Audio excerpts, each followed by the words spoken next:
Astrid with Kanen Coffee, and I have this rocket Giotto here. It was just pretty clogged and wasn't getting pressure to the steam wand, so yeah, unclogged it so you can see that works. Here's the hot water, and I'll brew a shot for you.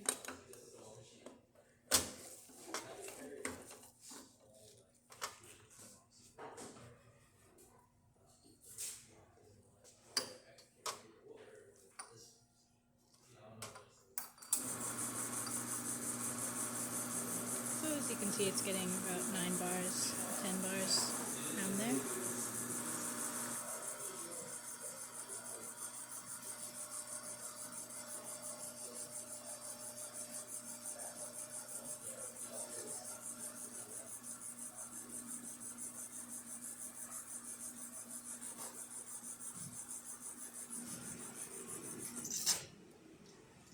Okay, and there you have it.